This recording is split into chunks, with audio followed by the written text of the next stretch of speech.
जय हिंद मित्रों, मैं जितेंद्र कुमार पांडे आपका स्वागत करता हूं आपके अपने ही YouTube platform target with Jitendra पर। मित्रों, यूपी ट्रिपल एससी पेट की परीक्षा के क्रम में आज हम लोग एक बहुत ही महत्वपूर्ण टॉपिक पढ़ने वाले हैं, जिला प्रशासन। ये यूपी ट्रिपल एससी पेट के साथ साथ और यूपी ट्रिपल एससी की अन्य सभी एग्ज़ाम में तथा कम्पिटेटिव परीक्षाओं में ये आप लोगों के लिए बहुत ही रामबाण क्लास साबित होगा। इसमें हम लोग 50 MCQ देखेंगे, जिसमें क्या क्या चीज़ें सम्मिलित किया गया है। राजस्व विभाग जिला प्रशासन में, विकास विभाग, पुलिस विभाग, डीएम, एसडीएम, तहसीलदार, कानूनगो, लेखपाल और पटवारी, इन सभी को इसमें सम्मिलित किया गया है। तो मित्रों, अगर आप लोग अब तक चैनल को सब्सक्राइब नहीं किए हैं तो चैनल को सब्सक्राइब कर लीजिए, बेल आइकन दबा दीजिए, जिससे आने वाली समस्त इम्पॉर्टेंट क्लास की अपडेट्स आपको मिलती रहे। क्लास को लाइक करके अपने मित्रों के पास शेयर कर दीजिए। और चलिए हम लोग शुरुआत करते हैं क्लास को पहले प्रश्न से। यकीन मानिए आपको बेहतर देने का इसमें प्रयास किया गया है, हर एक चीज़ें सम्मिलित किया गया है।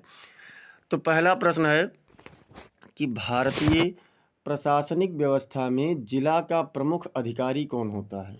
भारतीय प्रशासनिक व्यवस्था में जिला का सबसे प्रमुख अधिकारी कौन होता है?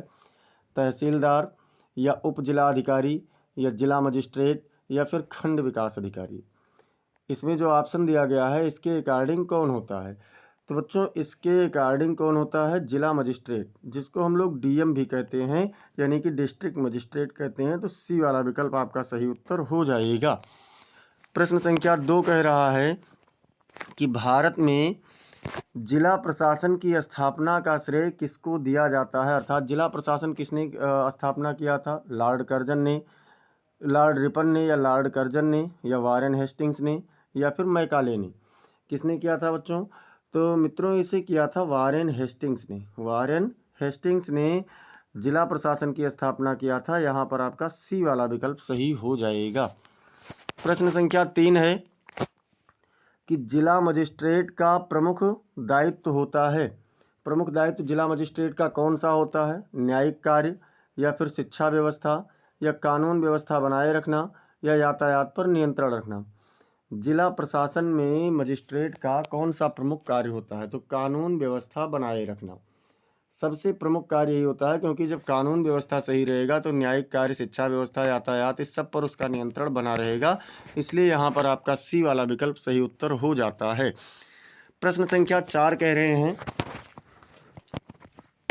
कि जिला मजिस्ट्रेट जिला प्रशासन के तहत ग्रामीण विकास का कार्य किस अधिकारी के अधीन होता है? ग्रामीण विकास की बात हो रही है। क्या ये उप जिला अधिकारी के अधीन होता है, या जिला विकास अधिकारी, या फिर जिला मजिस्ट्रेट, या फिर तहसीलदार? किसके अधीन होता है बच्चों? तो जिला प्रशासन के तहत जो ग्रामीण विकास होता है ये होता है जिला विकास अधिकारी के अधीन। किसके अधीन होता है? जिला विकास अधिकारी। इसका हो जाएगा बी वाला विकल्प। बी वाला विकल्प आपका सही उत्तर हो जाएगा। प्रश्न संख्या 5 कह रहा है कि भारतीय संविधान में जिला प्रशासन की कोई विशिष्ट व्यवस्था किस सूची में आती है? कौन सी सूची में जिला व्यवस्था प्रशासन की विशिष्ट व्यवस्था आती है? केंद्रीय सूची में, या राज्य सूची में, या समवर्ती सूची में, या फिर न्यायिक सूची में? तो मित्रों, जिला प्रशासन जो होता है ये राज्य के अधीन होता है, इसलिए किस में आता है? राज्य सूची में आता है। बी वाला विकल्प आपका बिल्कुल सही उत्तर हो जाएगा। प्रश्न संख्या 6 कह रहा है कि निम्न में से कौन सा अधिकारी जिले का मुख्य राजस्व अधिकारी होता है? एसडीएम होता है, या कलेक्टर होता है, या फिर ब्लॉक प्रमुख, या उप विभागीय अधिकारी? इसमें से कौन मुख्य राजस्व का अधिकारी होता है? तो मित्रों, इसमें होता है कलेक्टर। कौन होता है? कलेक्टर होता है। बी वाला विकल्प आपका सही उत्तर हो जाएगा। प्रश्न संख्या 7। प्रश्न संख्या 7 है कि कलेक्टर शब्द की उत्पत्ति किस अधिनियम से हुई थी? कौन से अधिनियम से कलेक्टर शब्द की उत्पत्ति हुई थी? 1773 का रेगुलेटिंग एक्ट, या फिर 1833 का चार्टर एक्ट, या फिर 1858 का भारत सरकार अधिनियम, या 1919 का अधिनियम? तो मित्रों, जो कलेक्टर शब्द की उत्पत्ति हुई थी ये 1773 के रेगुलेटिंग एक्ट से ही हुआ था, इसलिए यहाँ पर ए वाला विकल्प आपका सही उत्तर हो जाएगा। प्रश्न संख्या 8 कह रहा है कि जिला स्तर पर पुलिस प्रशासन का प्रमुख होता है। पुलिस प्रशासन का प्रमुख कौन होगा? जिला स्तर पर उप निरीक्षक होगा, या फिर आरक्षी होता है, या पुलिस अधीक्षक होता है, या निरीक्षक होता है? तो मित्रों, जिला स्तर पर पुलिस प्रशासन का प्रमुख पुलिस अधीक्षक होता है, जिसको हम लोग शॉर्ट फॉर्म में एसपी और फुल फॉर्म में सुपरिटेंडेंट ऑफ पुलिस कहते हैं। प्रश्न संख्या 9 पर चलते हैं। प्रश्न संख्या 9 कह रहा है कि जिला योजना समिति का अध्यक्ष कौन होता है? जिला योजना समिति का अध्यक्ष क्या जिला मजिस्ट्रेट होता है, यानी डीएम होते हैं जिला अधिकारी, या फिर जिला पंचायत अध्यक्ष, या स्थानीय सांसद? योजना समिति का, जो जिला योजना समिति है उसका अध्यक्ष कौन होगा? तो उसका अध्यक्ष होता है जिला पंचायत अध्यक्ष। कौन होता है बच्चों? तो ये होता है जिला पंचायत अध्यक्ष। सी वाला विकल्प आपका सही उत्तर हो जाएगा। प्रश्न संख्या 10 कह रहा है कि जिला अधिकारी किसके अधीन कार्य करता है? जिला अधिकारी क्या राष्ट्रपति के अधीन कार्य करता है, या फिर राज्यपाल के अधीन, या मुख्य सचिव के अधीन, या संभागीय आयुक्त के अधीन? किसके अधीन कार्य करता है? तो जो जिला अधिकारी होता है मित्रों, ये होता है संभागीय आयुक्त के अधीन कार्य करता है। डी वाला विकल्प आपका सही उत्तर हो जाएगा। प्रश्न संख्या 11 और प्रश्न संख्या 11 से पहले मित्रों, आप लोग एक बार क्लास को सभी लोग लाइक कर दीजिए और इसे आप साथ ही साथ शेयर भी कर दीजिए अपने मित्रों के पास, ताकि वह भी देख सकें। कलेक्टर के रूप में जिलाधिकारी का मुख्य कार्य है। कलेक्टर के रूप में जो जिलाधिकारी है उसका मुख्य कार्य क्या है? सुरक्षा करना है, या फिर शिक्षा की व्यवस्था करना है, या राजस्व का संग्रह है, या फिर न्याय की बात है? तो जब कलेक्टर के रूप में देखा जाएगा तो ये क्या काम करेगा? राजस्व का संग्रह करेगा। सी वाला विकल्प आपका बिल्कुल सही उत्तर हो जाएगा। प्रश्न संख्या 12 कह रहा है कि जिला स्तर पर पंचायती राज व्यवस्था का पर्यवेक्षण करता है। जिला स्तर पर पंचायती राज व्यवस्था का सर्वेक्षण कौन करता है? तहसीलदार, या फिर जिला पंचायत राज अधिकारी, या उप विकास अधिकारी, या वीडियो? तो वीडियो ब्लॉक स्तर पर होता है, और जिला पंचायत राज अधिकारी जो होता है ये जिला स्तर पर होता है। तो जिला स्तर पर हमसे पूछा गया है, तो इसलिए कौन विकल्प सही होगा? बी वाला विकल्प आपका सही उत्तर हो जाएगा। प्रश्न संख्या 13 कह रहा है कि जिला स्तर पर शिक्षा की निगरानी करता है। कौन करता है? बीएससी, या सीएमओ, या फिर डीपीआरओ, या फिर डीएम? तो मित्रों, बीएससी का फुल फॉर्म होता है बेसिक शिक्षा अधिकारी। क्या होता है? बेसिक शिक्षा अधिकारी। कक्षा 8 तक के शिक्षा व्यवस्था का पूरा नियंत्रण इसी के पास में होता है जिला स्तर पर। और उसके बाद कौन होते हैं? यानी 9 से 12 तक का कौन देखता है? ये आप लोग कमेंट सेक्शन में फटाफट बता दीजिए। और हम लोग चलते हैं प्रश्न संख्या 14 पर। प्रश्न संख्या 14 कह रहा है कि जिला अधिकारी की नियुक्ति कौन करता है? जिला अधिकारी की नियुक्ति क्या राष्ट्रपति करते हैं, या राज्यपाल करते हैं, या मुख्यमंत्री, या फिर राज्य का कार्मिक विभाग? कौन करता है मित्रों? प्रश्न संख्या 14 पूछ रहा है। तो इनकी नियुक्ति ना तो राष्ट्रपति करते हैं, ना राज्यपाल, ना फिर मुख्यमंत्री, क्योंकि ये कैसे आते हैं? ये राज्य के कार्मिक विभाग से आते हैं। डी वाला विकल्प आपका सही उत्तर हो जाएगा। प्रश्न संख्या 15 है कि जिला प्रशासन का आधारभूत इकाई कौन होता है? जिला प्रशासन का आधारभूत इकाई क्या ग्राम है, या तहसील है, या ब्लॉक है, या जिला है? तो मित्रों, आधारभूत इकाई जो है वो कौन है? तहसील है। इसमें बी वाला विकल्प आपका सही उत्तर हो जाएगा।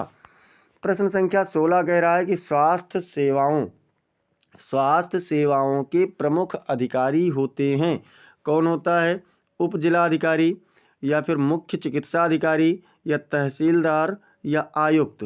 तो मित्रों, जिला में स्वास्थ्य सेवा के प्रमुख अधिकारी होते हैं मुख्य चिकित्सा अधिकारी, जिनको शॉर्ट फॉर्म में सीएमओ भी कहते हैं। CMO, chief medicine officer. प्रश्न संख्या 17 कह रहा है कि जिले में जनगणना कराने का दायित्व होता है। जिले में जनगणना कराने का दायित्व किसका होता है? एसडीएम का, या डीएम का, या तहसीलदार, या फिर जनगणना अधिकारी? कौन होते हैं मित्रों इसमें? तो जिले पर जो जनगणना कराने का दायित्व होता है वो होता है डीएम साहब के पास में, यानी बी वाला विकल्प आपका बिल्कुल सही उत्तर हो जाएगा। प्रश्न संख्या 18 कह रहा है कि जिला प्रशासन का नियंत्रण किसके माध्यम से होता है? केंद्र सरकार के माध्यम से, या पंचायत के माध्यम से, या राज्य सरकार के माध्यम से, या फिर लोकसभा के माध्यम से। तो जो जिला प्रशासन का नियंत्रण होता है मित्रों, अभी मैंने बताया कि ये राज्य सरकार के माध्यम से होता है, इसीलिए जिला प्रशासन जो है ये राज्य सूची का विषय है। सी वाला विकल्प आपका बिल्कुल सही उत्तर हो जाएगा। प्रश्न संख्या 19 कह रहा है कि जिला प्रशासन की न्यायिक शक्तियां प्रदान की जाती हैं। न्यायिक शक्तियां जिला प्रशासन की किसके द्वारा प्रदान होती हैं? राज्य न्यायालय द्वारा, या उच्च न्यायालय द्वारा, या राज्य सरकार द्वारा, या फिर केंद्र सरकार द्वारा। तो जो न्यायिक शक्तियां हैं मित्रों, वो उच्च न्यायालय के द्वारा जिला प्रशासन को प्रदान की जाती हैं। बी वाला विकल्प आपका सही उत्तर हो जाएगा। प्रश्न संख्या 20 कह रहा है कि जिला में कानून व्यवस्था बनाए रखने हेतु कौन आदेश जारी कर सकता है? मतलब जिले में जो कानून व्यवस्था है उसे बनाए रखने के लिए आदेश कौन जारी करेगा? एसडीएम जारी करेंगे, या पुलिस अधीक्षक, या फिर जिलाधिकारी, या राज्यपाल। तो जिले में कानून व्यवस्था बनाए रखने के लिए कौन जारी करेगा? जिलाधिकारी महोदय जारी करेंगे आदेश, इसलिए सी वाला विकल्प आपका सही उत्तर हो जाएगा। प्रश्न संख्या 21। और अगर अब तक मित्रों आप लोगों ने क्लास को लाइक नहीं किया है तो लाइक कर दीजिए, साथ ही साथ इसे अपने मित्रों के पास में शेयर भी करते रहिए। कौन अधिकारी जिले में निर्वाचन कार्यों का पर्यवेक्षण करता है? कौन सा अधिकारी जिले में निर्वाचन कार्यों का पर्यवेक्षण करता है? बीएलओ, या फिर एसडीएम, या जिला निर्वाचन अधिकारी, या थानेदार साहब? कौन करता है मित्रों? तो इसमें करते हैं जिला निर्वाचन अधिकारी। सी वाला विकल्प आपका सही उत्तर हो जाएगा। निर्वाचन कार्यों का पर्यवेक्षण जिला निर्वाचन अधिकारी करते हैं। प्रश्न संख्या 22 कह रहा है जिला स्तरीय कृषि विभाग के प्रमुख अधिकारी होते हैं। कौन होता है? कृषि विकास अधिकारी, या फिर उप कृषि निदेशक, या फिर मुख्य कृषि अधिकारी, या फिर बीडीओ। कौन होते हैं मित्रों? तो इसमें जो जिला स्तरीय होते हैं कृषि विभाग के अधिकारी होते हैं मुख्य कृषि अधिकारी, यानी कि सी वाला विकल्प आपका सही उत्तर हो जाएगा। प्रश्न संख्या 23 कह रहा है कि किसके अधीन तहसीलदार कार्य करता है? तहसीलदार साहब किसके अधीन कार्य करेंगे? ब्लॉक प्रमुख के अधीन, या फिर जिलाधिकारी के अधीन, या सीएमओ के अधीन, या फिर पंचायत सचिव के अधीन? तो मित्रों किसके अधीन करेंगे तहसीलदार साहब कार्य? तो तहसीलदार साहब का जो कार्य होगा ये जिलाधिकारी साहब के अधीन होगा, यानी कि बी वाला विकल्प आपका सही उत्तर हो जाएगा। प्रश्न संख्या 24 कह रहा है कि जिला प्रशासन के माध्यम से कौन सी सेवा प्रदान की जाती है? जिला प्रशासन के माध्यम से क्या सिर्फ न्यायिक सेवा प्रदान की जाती है, या फिर सिर्फ कार्यपालिका, या न्यायिक, कार्यपालिका और राजस्व, या सिर्फ राजस्व? कौन सा प्रदान किया जाता है मित्रों? तो इसमें न्यायिक, कार्यपालिका और राजस्व, ये तीन के तीनों व्यवस्थाएं प्रदान की जाती हैं। सी वाला विकल्प आपका बिल्कुल सही उत्तर हो जाएगा। प्रश्न संख्या 25 कह रहा है कौन अधिकारी तहसील में भूमि विवादों को सुलझाता है? भूमि विवादों को तहसील में सुलझाने की बात हो रही है। बीडीओ साहब सुलझाएंगे, या पंचायत सचिव साहब सुलझाएंगे, यानी जिसको हम लोग सेक्रेटरी कहते हैं, या तहसीलदार साहब सुलझाएंगे, या फिर जिला जज साहब? तो जब भूमि विवाद जाता है तो ये किसके पास जाता है? ये तहसीलदार साहब के पास में जाता है। सी वाला विकल्प आपका सही उत्तर हो जाएगा। प्रश्न संख्या 26 कह रहा है कि जिला अधिकारी को आपातकालीन स्थिति में किन शक्तियों का प्रयोग करने का अधिकार होता है? केवल प्रशासनिक शक्तियां, जब आपात की स्थिति हो तब की बात हो रही है, या फिर केवल न्यायिक शक्तियां, या फिर कार्यपालिका, विधायिका और न्यायपालिका की कुछ शक्तियां? कौन सी शक्तियां होती हैं मित्रों? एक और है, अभी ऑप्शन में दिखा देंगे, लेकिन जब जिलाधिकारी साहब आपातकाल की स्थिति में इन सभी शक्तियों को प्रयोग कर सकते हैं, यानी कार्यपालिका वाला भी, कार्यपालिका की भी, विधायिका की भी और न्यायपालिका की भी कुछ शक्तियों को, सी वाला विकल्प आपका सही उत्तर हो जाएगा। और चौथा था कोई नहीं, तो कोई नहीं वाले में नहीं जाना। अब अगला प्रश्न है प्रश्न संख्या 27। किस अधिनियम के अंतर्गत जिला अधिकारी को कार्यपालक मजिस्ट्रेट का दर्जा प्राप्त है? कौन से अधिनियम के अंतर्गत प्राप्त है मित्रों? भारतीय दंड संहिता 1860, या फिर आपराधिक प्रक्रिया संहिता 1973, या फिर सिविल प्रक्रिया संहिता 1908 या फिर पुलिस अधिनियम 1861। तो मित्रों ये पूछ रहे हैं कि कार्यपालक मजिस्ट्रेट, तो कार्यपालक मजिस्ट्रेट का दर्जा प्राप्त है आपराधिक प्रक्रिया संहिता 1973 के तहत में, यानी बी वाला विकल्प आपका सही उत्तर हो जाएगा। प्रश्न संख्या 28 कह रहा है कि जिला प्रशासन में जिला परिषद का अध्यक्ष कौन होता है। जिला प्रशासन में जिला परिषद का अध्यक्ष कौन होता है? जिलाधिकारी या फिर निर्वाचित सदस्य या विधायक या राज्यपाल द्वारा नामित व्यक्ति। कौन होता है मित्रों इसमें? जो जिला परिषद का अध्यक्ष के बारे में पूछा गया है, तो जिला परिषद का अध्यक्ष होता है निर्वाचित सदस्य, यानी कि बी वाला विकल्प आपका सही उत्तर हो जाएगा। प्रश्न संख्या 29, प्रश्न संख्या 29 कह रहा है कि जिला योजना समिति का गठन किस अनुच्छेद के अंतर्गत आता है। जिला योजना समिति का गठन किस अनुच्छेद के अंतर्गत आता है? अनुच्छेद 243 ZD या फिर अनुच्छेद 280 या अनुच्छेद 266 या अनुच्छेद 312। तो मित्रों जिला योजना समिति का गठन जो है ये 243 ZD के अंतर्गत आता है, ए वाला विकल्प, क्योंकि नगरीय प्रशासन 243 में ही है, तो ये इसी के अंतर्गत आता है, ए वाला विकल्प आपका सही उत्तर हो जाएगा। प्रश्न संख्या 30 कह रहा है कि जिलाधिकारी का प्रमुख कार्य निम्नलिखित में से कौन सा है। जिलाधिकारी का जो प्रमुख कार्य है वो निम्न में से कौन सा है? कानून व्यवस्था बनाए रखना या सड़क निर्माण या फिर रेलवे संचालन या फिर विदेश नीति निर्माण। कौन सा व्यवस्था है मित्रों यहाँ पर जिलाधिकारी के प्रमुख कार्यों में? तो जिलाधिकारी का जो प्रमुख कार्य होता है उसका प्रमुख कार्य होता है कानून व्यवस्था बनाए रखना, ए वाला विकल्प आपका सही उत्तर हो जाएगा। अब हम लोग चलते हैं प्रश्न संख्या 31, और अगर अब तक आप लोगों ने क्लास को लाइक नहीं किया है तो लाइक कर दीजिए मित्रों, और शेयर भी करते रहिए। प्रश्न संख्या 31 कह रहा है कि जिला स्तर पर चुनाव कराने की जिम्मेदारी किस अधिकारी की होती है? पुलिस अधीक्षक की या फिर मुख्य चिकित्सा अधिकारी की या जिला निर्वाचन अधिकारी की या उपखंड अधिकारी की। तो बात आ रही चुनाव कराने की जिम्मेदारी, और किसके अंतर्गत होगी? जिला निर्वाचन अधिकारी के अंतर्गत, सी वाला विकल्प आपका बिल्कुल सही उत्तर हो जाएगा। प्रश्न संख्या 32 कह रहा है कि जिला प्रशासन में एसडीएम का पूर्ण रूप क्या है? एसडीएम का नाम पूरा क्या है? सब डिस्ट्रिक्ट मजिस्ट्रेट या फिर स्टेट डिस्ट्रिक्ट मजिस्ट्रेट या सुपर डेवलपमेंट मैनेजर या फिर स्टेट डिवीज़न मैनेजर। क्या होता है मित्रों इसमें? तो इसमें जो जिला प्रशासन पर एसडीएम होते हैं उनका फुल फॉर्म होता है सब डिस्ट्रिक्ट मजिस्ट्रेट, ए वाला विकल्प आपका सही उत्तर हो जाएगा।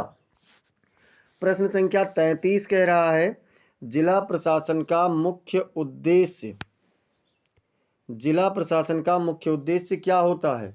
केवल राजस्व वसूली या केंद्रीय योजनाओं का विरोध या फिर स्थानीय प्रशासन एवं विकास या केवल कानून बनाना। तो मित्रों जो जिला प्रशासन का मुख्य उद्देश्य होता है ये क्या होता है? स्थानीय प्रशासन एवं विकास। भाई केंद्रीय योजनाओं का विरोध नहीं करेंगे, ना ही राजस्व वसूली से मतलब है और ना ही केवल कानून बनाने से मतलब है। तो सी वाला विकल्प आपका सही उत्तर हो जाएगा। प्रश्न संख्या 34 कह रहा है कि कौन सा अधिकारी जिले में पुलिस व्यवस्था का प्रमुख होता है? कौन होता है? तहसीलदार या फिर जिलाधिकारी या पुलिस अधीक्षक या पंचायत अधिकारी। तो मित्रों पुलिस व्यवस्था की बात हो रही है, पुलिस व्यवस्था का प्रमुख कौन होता है? पुलिस अधीक्षक यानी कि एसपी। तो सी वाला विकल्प आपका सही उत्तर हो जाएगा। प्रश्न संख्या 35 कह रहा है कि जिला अधिकारी किसकी सहायता से प्रशासनिक कार्यों का संचालन करता है? राज्यपाल की सहायता से या जिला मंत्री की सहायता से या विभिन्न विभागों के जिला स्तरीय अधिकारियों की सहायता से या फिर राष्ट्रपति की सहायता से। तो मित्रों जिला अधिकारी प्रशासनिक कार्यों का संचालन जिला में जितने भी अलग अलग विभाग हैं उन सबके अधिकारियों के सहयोग से क्या करेगा? प्रशासनिक कार्यों का संचालन करेगा। सी वाला विकल्प आपका सही उत्तर हो जाएगा। प्रश्न संख्या 36 कह रहा है कि जिला कलेक्टर की नियुक्ति कौन करता है? मुख्यमंत्री या फिर प्रधानमंत्री या राज्यपाल या केंद्र सरकार। जिला कलेक्टर की नियुक्ति कौन करेगा मित्रों? तो जिला कलेक्टर की जो नियुक्ति है ये राज्यपाल करते हैं। सी वाला विकल्प आपका सही उत्तर हो जाएगा। प्रश्न संख्या 37। प्रश्न संख्या 37 कह रहे हैं कि जिला कलेक्टर किस सेवा के अधिकारी होते हैं। कौन सी सेवा के अधिकारी होते हैं जिला कलेक्टर? राज्य प्रशासनिक सेवा, या फिर केंद्रीय पुलिस सेवा, या फिर भारतीय प्रशासनिक सेवा, या फिर ग्रामीण विकास सेवा। तो जो जिला कलेक्टर होता है ये भारतीय प्रशासनिक सेवा का अधिकारी होता है, जिसको हम लोग क्या कहते हैं शॉर्ट फॉर्म में? IAS, Indian administrative service. तो ये किसके होते हैं? भारतीय प्रशासनिक सेवा के होते हैं। सी वाला विकल्प आपका पूरा सही उत्तर हो जाएगा। प्रश्न संख्या 38 कह रहा है कि भारत में जिलों की संख्या कितनी है। 2025 तक बताना है कि जिलों की संख्या कितनी है। लगभग 600, या फिर 720, लगभग 720, या लगभग 775, या लगभग 800। कुल कितने जिले हैं बच्चों? तो इसमें आपके लगभग 775 जिले हैं। सी वाला विकल्प आपका सही उत्तर हो जाएगा। प्रश्न संख्या 39। प्रश्न संख्या 39 कह रहा है कि संपत्ति की जब्ती का आदेश कौन देता है। जैसे आपकी सुने होंगे कि संपत्ति जब्त हो गई, तो इसका आदेश कौन देगा? पुलिस कांस्टेबल, या ग्राम प्रधान, या फिर कार्यपालक मजिस्ट्रेट, या SP। तो जो संपत्ति की जब्ती का आदेश होता है मित्रों, ये देते हैं कार्यपालक मजिस्ट्रेट साहब। सी वाला विकल्प आपका सही उत्तर हो जाएगा। प्रश्न संख्या 40 कह रहा है कि जिला प्रशासन का सबसे बड़ा लाभ क्या है। भाई जिला प्रशासन का लाभ क्या है? क्या केंद्रीय शासन है, या न्यायिक हस्तक्षेप है, या लोक शिकायत का निवारण है, या फिर रक्षा योजना है? तो मित्रों जो जिला प्रशासन है इसका सबसे बड़ा लाभ ये है कि लोक शिकायत निवारण है। सी वाला विकल्प आपका सही उत्तर हो जाएगा। प्रश्न संख्या 41 और 41 से पहले अगर अब तक आप लोगों ने क्लास को लाइक नहीं किया है तो लाइक कर दीजिए, चैनल को सब्सक्राइब कर लीजिए और साथ ही साथ शेयर भी करते रहिए, जिससे थोड़ा सा हमें भी आनंद आए। देखिए 41 प्रश्न कह रहा है कि जिलाधिकारी के अधीन कौन सा विभाग कार्य नहीं करता है। जिलाधिकारी के अधीन में क्या शिक्षा विभाग कार्य नहीं करता, या पुलिस विभाग, या विदेश मंत्रालय विभाग, या राजस्व विभाग? तो मित्रों शिक्षा विभाग कार्य करता है जिलाधिकारी के अधीन, BSc इसी में आते हैं। पुलिस विभाग भी कार्य करता है, पुलिस अधीक्षक आते हैं। और राजस्व विभाग भी करता है, जिसको हम लोग जिला कलेक्टर कहते हैं। लेकिन विदेश मंत्रालय ये केंद्र सरकार के अधीन कार्य करता है। तो सी वाला विकल्प आपका यहाँ पर सही उत्तर हो जाएगा। प्रश्न संख्या 42। प्रश्न संख्या 42 कह रहा है कि तहसील स्तर पर प्रशासन का प्रमुख अधिकारी कौन होता है। ग्राम सेवक, या प्रधान, या फिर तहसीलदार, या सचिव? तहसील स्तर पर बात हो रही है तो कौन होगा? तहसीलदार होगा। सी वाला विकल्प आपका सही उत्तर हो जाएगा। प्रश्न संख्या 43 कह रहा है कि जिला कलेक्टर आपदा प्रबंधन के किस चरण में शामिल होता है। कौन से चरण में शामिल होता है? पूर्व आपदा में, या आपदा के दौरान, या आपदा के बाद, या फिर उपरोक्त सभी? तो मित्रों जो जिला कलेक्टर होता है ये आपदा के सभी स्तरों पर सभी चरणों में शामिल होता है, इसलिए आपका डी वाला विकल्प सही उत्तर हो जाएगा। प्रश्न संख्या 44 कह रहा है कि राजस्व एकत्रीकरण का कार्य किस अधिकारी के अंतर्गत आता है। कौन से अधिकारी के अंतर्गत आता है? पुलिस अधीक्षक, या मुख्य चिकित्सा अधिकारी, या तहसीलदार, या फिर खंड विकास अधिकारी? राजस्व एकत्रीकरण किस अधिकारी के अधीन आता है मित्रों? तो ये आता है तहसीलदार के अंतर्गत। किसके अंतर्गत? तहसीलदार के अंतर्गत आता है। सी वाला विकल्प आपका सही उत्तर हो जाएगा। प्रश्न संख्या 45। जिला स्तरीय सतर्कता समिति की अध्यक्षता कौन करता है? जिलाधिकारी, या फिर स्थानीय सांसद, या पुलिस अधीक्षक, या राज्यपाल? मतलब सतर्कता समिति की अध्यक्षता की बात हो रही है तो ये कौन करते हैं? स्थानीय सांसद महोदय करेंगे। बी वाला विकल्प आपका सही उत्तर हो जाएगा। प्रश्न संख्या 46 कह रहा है कि जिला अधिकारी को राज्य सरकार का प्रतिनिधि क्यों कहा जाता है। क्यों कहा जाता है? क्या वह संसद में बैठते हैं, या वह राज्यपाल के आदेश पालन करते हैं, या फिर वह जिले में राज्य सरकार की सभी योजनाओं को लागू करते हैं, या फिर एक और है वह संविधान बनाते हैं। तो मित्रों, जिला अधिकारी को राज्य सरकार का प्रतिनिधि इसलिए कहा जाता है क्योंकि वह जिले में राज्य सरकार की सभी योजनाओं को लागू करते हैं। सी वाला विकल्प आपका सही उत्तर हो जाएगा। प्रश्न संख्या 47। प्रश्न संख्या 47 कह रहा है जिला आपूर्ति अधिकारी का कार्य होता है। जिला आपूर्ति अधिकारी का कार्य क्या होता है? शिक्षा प्रदान करना, या भोजन और राशन वितरण व्यवस्था होता है, या न्याय प्रदान करना होता है, या फिर रोजगार देना होता है। तो मित्रों, जो जिला आपूर्ति अधिकारी होता है उसका कार्य भोजन और राशन वितरण व्यवस्था से होता है, यानी कि बी वाला विकल्प आपका सही उत्तर हो जाएगा। प्रश्न संख्या 48।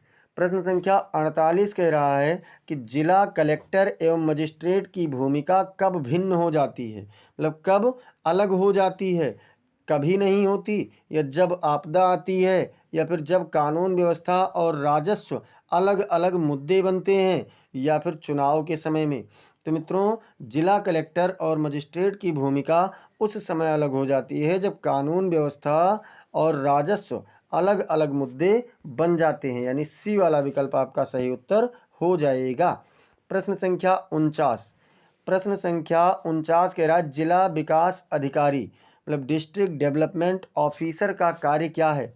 पुलिस व्यवस्था है, या कानून व्यवस्था है, या विकासात्मक योजनाओं का क्रियान्वयन है, या फिर राजस्व वसूली है। तो मित्रों, जो जिला विकास अधिकारी होता है ये विकासात्मक योजनाओं का क्रियान्वयन करेगा। सी वाला विकल्प आपका सही उत्तर हो जाएगा। प्रश्न संख्या 50। प्रश्न संख्या 50 कह रहा है कि जिला प्रशासन में एकल खिड़की प्रणाली का क्या उद्देश्य है? खिड़कियों की मरम्मत, या केवल अमीरों की सेवा, या प्रशासनिक सेवाओं की त्वरित और पारदर्शी आपूर्ति, या फिर चुनाव का संचालन। तो मित्रों, जो एकल खिड़की प्रणाली है इसका मतलब है कि प्रशासनिक सेवाओं को की त्वरित और पारदर्शी आपूर्ति है, यानी कि सी वाला विकल्प आपका सही उत्तर हो जाएगा। तो इस तरीके से मित्रों इसमें हम लोगों ने 50 बहुत ही महत्वपूर्ण बहुविकल्पीय प्रश्नों की श्रृंखला देखी है। अगर अब तक आप लोगों ने चैनल को सब्सक्राइब नहीं किया है तो चैनल को सब्सक्राइब कर लीजिए, और साथ ही साथ बेल आइकन दबाना ना भूलें। क्लास को लाइक कर दीजिए, इसे अपने मित्रों के पास शेयर कीजिए, और कमेंट सेक्शन में ज़रूर बताएं कि आपको क्लास कैसी लगी, या कोई इसमें अगर सुझाव है तो उसे भी बताएं। और फिर इसके बाद में अभी आपका जो संविधान है, पॉलिटी है, इसमें एक टॉपिक और बच रहा है, ग्राम पंचायत और न्याय और नगरीय व्यवस्था, नगर निगम। तो इसके बारे में आपको फिर अगले दिन क्लास मिलेगा। मिलते हैं, तब तक के लिए जय हिंद, जय भारत।